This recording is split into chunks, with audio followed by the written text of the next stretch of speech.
Oi, tudo bem? E aí? Já tá no jeito pra ouvir mais um episódio dos Los Pandas? Tá começando, né, Rô? Eu tô prontíssimo. E você, Beatriz, tá pronta? Eu tô e curiosíssima pra saber qual é o jogo de hoje. Hoje eu duvido você acertar. Hoje é dificílimo. Hoje eu vou começar diferente. Quero saber que campeonato estamos falando. Estamos falando da Libertadores. Não estamos falando da Libertadores. Eu tô trazendo pra você uma coisa diferente hoje. Vamos trazer um amistoso. Amistoso! Amistoso é legal. Amistoso é diferente. Primeiro amistoso que você foi? Primeiro amistoso que eu fui. Quando é amistoso, você pensa que tá tratando de o quê? Seleções. Era o chute que eu gostaria de que você caísse. Mas não é. São de equipes. É uma equipe brasileira contra uma equipe europeia. Ficou fácil agora, não? Ficou muito fácil. Nossa, restringimos bem, né? Muito. Bom, a brasileira eu vou falar que é o São Paulo. Acertou. Agora a europeia, vamos restringir mais os países? Que Podemos você acha? restringir o país. É. Mas vamos dizer um pouco o que o São Paulo foi fazer um amistoso no Morumbi contra uma equipe europeia? Você tem alguma ideia? Eu vou te falar o ano pra você falar assim, puta, será que pode ser alguma coisa ou outra? Tá. Quero ver que você captura isso. 1993, começo de 1993. 93. Foi um amistoso com a equipe europeia. E por quê? Por que será? Por que será? Por que será? Ótima pergunta. Estamos todos curiosos Todos curiosos. pra saber essa resposta. Não tem ideia? Não vai dar nenhum chutezinho? Não. Vamos ver se você tá bem ou se eu vou pregar uma peça em você. Diga. O que aconteceu com o São Paulo no fim de 1992? Ganhou o Mundial. Ah. Você vê? E quando você ganha um Mundial, tem toda aquela festa, aquele glamour, Claro. aquela alegria. Claro. Em março, o que o São Paulo Futebol Clube realizou no Morumbi, então, em virtude do Mundial? Tipo uma comemoração do Mundial? Entrega das faixas no Mundial, convidando uma equipe europeia. Nem sabia que tinha isso. Interessante, né? Mas não tem mais isso, né? Algumas vezes tem alguma solenidade, assim, alguma coisa, mas normalmente não é uma equipe europeia, ou não é, normalmente, mas tem uma brincadeira da entrega das faixas depois que o time é campeão. Mas teve esse jogo aqui.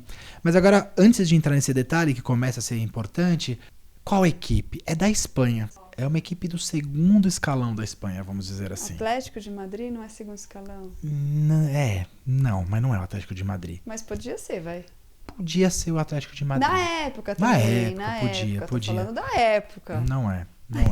Tô enrolando. Tá enrolando. Real Sociedad. Não, mais fácil até. Mais fácil. Uma equipe vermelha roja. Sevilha. Caraca! É? Da onde É você mesmo? tirou assim? Sevilha. Ué, que você falou vermelho, eu lembrei. São Paulo e Sevilha, entrega das faixas do campeão mundial de 92, em pleno Morumbi. Eu e meu pai estávamos lá. Seu pai, coitado, né? Coitado nada, jogaço. Não, devia estar triste, né, que São Paulo ganhou o Mundial. Não, jogaço. E quanto foi esse jogo, esse embate? 2-0 pro São Paulo, porque eles devem ter feito, assim, um joguinho arrumado pro São Paulo ficar feliz, não? Por que você tá me olhando com essa cara? Você estava lá? Não. 2-0 pro Foi São Paulo, 2-0 mas mesmo? nada de joguinho arrumado. Foi um chutão. Nada de joguinho arrumado. Nada. Não mesmo? Foi um embate meio complicadinho, inclusive. Eu gosto quando você fala embate. Embate, eu gosto de embate. Sei, parece que eu vejo assim uma Guerra, coisa. gladiadores em campo e tudo mais. Ah. Mas você não sabe o que é mais interessante desse jogo, que é aí que eu vou trazer. Porque assim, São Paulo campeão, ia pra Libertadores, estava jogando Libertadores de 93, teve essa entrega das faixas, trouxe o Sevilha pra participar. 2-0. Vou falar rapidamente do jogo, que o jogo é o menos importante Claro. na discussão. O jogo foi 2-0, 2 gols de quem, Beatriz? Agora mata. Raí, pô. Raí, o terror do Morumbi. É o que eu ouvia em alto e bom som. Ai, que gostoso. Gostoso, Bons delicioso. tempos. Bons tempos. Estádio cheio. Acho que tive uns 52, 55 mil pessoas no estádio. Choveu. E quando não chove no Quando não Morumbi? chove Só no um Morumbi, parênteses. choveu. Quando não chove naquele estádio? Fator triste que eu ia te dizer, Beatriz, foi a primeira vez que eu vi uma briga no estádio. Você acredita? Sério? São Paulo e Sevilha. São Paulo campeão do mundo. Sevilha sem torcida. Não Claro. tinha um espanhol no estádio, provavelmente. Chovendo. Saiu uma correria na arquibancada. Eu não soube de onde veio. Pra onde foi. Né? Mas eu lembro que o meu pai se agachou, me envolveu assim, sabe? Mais ou menos assim. Lembrando que você era criança ainda, né? 9 anos. Meu pai me envolveu assim e eu lembro que ele tomou uma joelhada nas costas, que ele ficou, acho que umas 2 semanas com dor nas costas da joelhada que ele tomou, mas ele não saiu do lugar e a galera correndo e ele tomou umas cacetadas na passagem. Então foi o primeiro fator triste, vamos dizer assim, depois de toda a alegria do jogo, ou durante a alegria do jogo, né? Mas espera um pouquinho, foi ao final do jogo? Foi no intervalo do jogo. Ah, no intervalo? No intervalo. E já tava 2-0, os dois foram 1x0. 1-0. 1x0, Tá. primeiro gol no primeiro tempo do Raí e o segundo gol de pênalti no segundo tempo. Tá. Mas foi... Caramba, mas e seu pai levando todas as porradas e ficou ali tipo um casulo. Ele ficou tipo um casulo. Foi mais ou Porque menos se isso. correr podia ser pisoteado e tudo mais. Não dava pra correr porque além de tudo tava chovendo na arquibancada, né? Era cimentão, era meio complicado. Foi o que ele conseguiu fazer. Eu lembro que ele tomou, ficou com dor.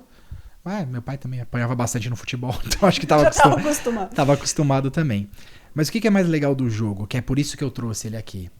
Eu duvido que você saiba quem era a figura principal do Sevilha. E é por isso, inclusive, que meu pai me levou no jogo.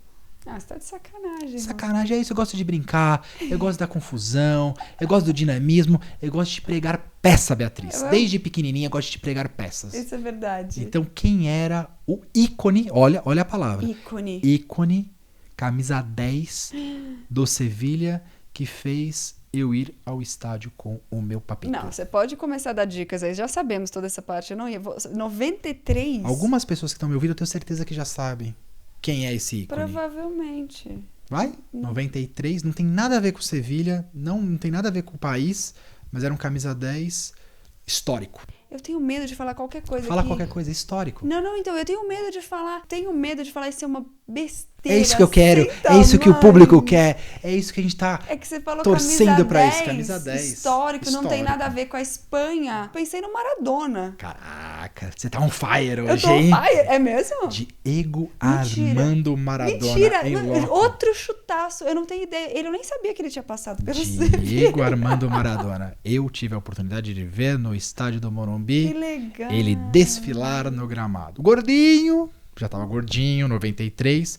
Mas você acredita que ele jogou bem, cara? É porque não tinha ninguém. Ele já tem o faro do Joga negócio, muito, né? E a torcida, cada vez que ele pegava na bola, cantava cânticos contra o Diego Maradona, que você pode imaginar. Posso imaginar o nível. Pode imaginar o nível, mas assim, sensacional ver o homem mesmo gordo, totalmente fora de forma. Sensacional de ter assistido ele em loco, assim, por toda a história que ele tem. Ele começou no Argentino Júnior, passou pelo Boca Juniors, que é onde foi o maior sucesso isso sim eu sabia. na Argentina, claro, né? Que até hoje tem camarote, toda hora aparece nos jogos, etc. Mas passou rápido pelo Boca Juniors. Barcelona ficou 2 anos também apagado e ele teve maior destaque no Napoli.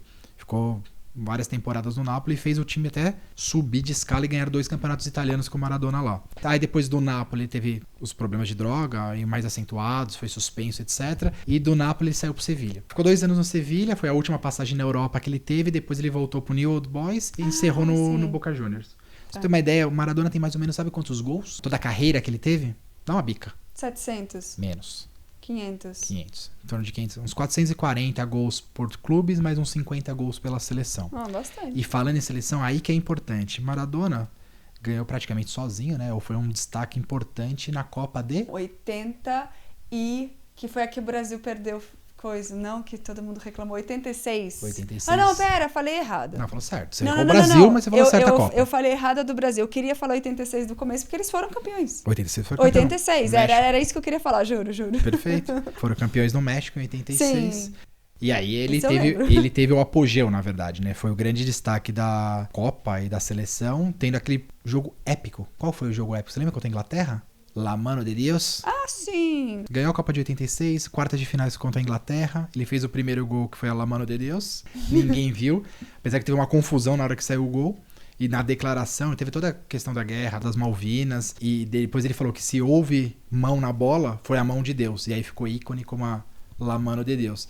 E não menos importante, o segundo gol que ele fez foi o gol mais considerado até hoje, acho que o mais bonito de todas as Copas. Não sei se você lembra. Ele sai do campo de defesa, driblando 5, 6 ingleses, tira do goleiro e faz o segundo gol. A Argentina tomou o último gol da Inglaterra mais no final do jogo, sofre pressão, mas acho que foi o embate mais épico da Copa de 86. Ele ganha até igreja, né? Existem igrejas maradonianas na Argentina. Meu Deus. E continuou jogando, foi pro Sevilha, tava gordo e tudo mais. E aí acho que a última participação e acho que o fator mais relevante que teve o Maradona foi na Copa de 94, que incrivelmente ele chegou muito mais magro na Copa de 94. Ele começa a Copa bem contra a Grécia, faz um gol, uma pancada, um tirombaço, e ele vai na câmera e mostra os olhos esbugalhados, gritando, essa cena assim. eu lembro. Ele tava bem, aí no segundo jogo ele não faz gol, mas ganha da Nigéria de 3-2 e ele sai pra fazer o exame antidoping. Também tem uma imagem relevante que ele sai com a enfermeira de mão dada, dando risada e tudo mais, achando que tava normal, só que ele é pego no exame antidoping na Copa, sai da Copa. Eu não lembro do nome da substância, mas era uma substância pra emagrecimento mesmo, porque ele chegou muito magro, muito fino na Copa. Mas voltando ao jogo, o importante é que Maradona estava lá. Foi, sensacional. Você, mesmo pequeno, sabendo um pouco da história do Maradona, lógico que eu sei muito mais depois, né, de tudo que foi visto e foi falado. Claro. Mas pensa que até então, até chegar os ETs aí, Messi e Cristiano Ronaldo, era Pelé e Maradona que era falado, e eu tive a oportunidade de, mesmo gordinho, mesmo não no auge dos anos 80, mas ver o Maradona desfilar toda a sua técnica e sua canhotinha pelo gramado do Morumbi. Exatamente, isso que eu ia falar, porque tudo bem, estava acima do peso, óbvio, não tinha a mesma agilidade, o mesmo pique, mas quem sabe de bola, né, tem posicionamento. Então, às vezes, ele fazia as jogadas, construía as jogadas, ou estava ali para receber, porque tinha muita noção de espaço da coisa. Técnica e técnica, Eu lembro que meu pai falava também, puta, ele pegou na bola, não sei o que, e ele pegava, dava o tapa, fazia lançamento, metia uma bola para um jogador. Sabia o que fazer, né? Sabia totalmente o que fazer, assim, era impressionante a técnica dele. E para terminar a parte do Sevilha, você sabe por que ele foi pro Sevilha? Porque não tem nada a ver, né? História nos times argentinos, passou pela Napoli, Sevilha, porque depois que ele brigou, o técnico dele, que é o Carlos Bilardo, que foi campeão com ele em 86, estava no Sevilha. Aí ele foi pro Sevilha pra tentar reeditar a parceria que ele teve. E o mais engraçado, né? Por que ele saiu do Sevilha, você tem ideia? Doping de novo, não? Ó, você pensando mal do Maradona. Não sei, né? Você e os dirigentes pensando mal do Maradona, porque ele saiu porque ele ficou, como eu posso te falar uma palavra mais leve, ficou com muita raiva dos dirigentes que estavam contratando detetives para perseguir ele na noite, para puni-lo. Ficou bravo, criou um pau com o clube, com os diretores, etc. Saiu e aí voltou e regressou pra Argentina no New Old Boys. Aí acabou a carreira dele. Mas interessante assim, né? Trazendo um pouquinho um dos personagens icônicos que eu consegui assistir em loco no gramado do Morumbi, a Casa Sacrossanta. Hoje a gente sabe que qualquer coisa que anuncia São Paulo, que vai ter um jogo, alguma coisa, a gente vê em qualquer rede social, no site, recebe no e-mail por ser sócio-torcedor. Mas eu tenho muita curiosidade de saber como você descobria esses jogos antes. Antigamente você só tinha programas esportivos. Não tinha muito jogo na TV, né? Isso que é mais, que eu já falei acho que em outros episódios, mas não tinha muito jogo na TV. Você tinha que ver o jogo que passava na TV, era um jogo só, ouvir no rádio quando era jogo local e torcer para assistir os melhores momentos da noite, de madrugada ou no último jornal. E não tinha TV a cabo, praticamente. Não lembro de TV a cabo, estava começando a TV a cabos provavelmente. E aí o que a gente acontecia? Tinha mesa redonda, tinha programa da Bandeirantes à noite de esporte e tudo mais, e aí davam as notícias do esporte, da mesma forma que hoje existe ainda, mas com menos intensidade, porque era um programa de 2 horas, 3 horas que você assistia toda noite, ou toda domingo à noite, na verdade. E aí você sabia o que ia acontecer, quais eram os próximos jogos, como funcionava. Não tinha o mesmo marketing, a mesma divulgação, mas claramente você sabia que ia ver o Maradona, que ia ter o jogo das entregas e tudo mais, e aí o problema era pra comprar ingresso pra isso, né? Que era... Hoje em dia, internet sócio-torcedor é mais fácil, na né? hora lá no local mesmo.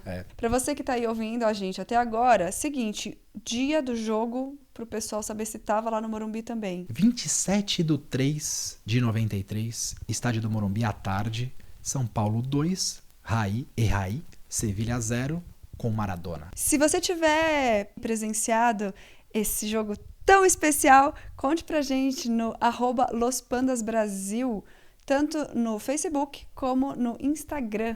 A gente vai gostar de saber a sua história, tá bom? E daqui 2 semanas a gente vem com outro jogo pra você. Outra história. Outra história. Um beijo. Valeu, tchau, tchau.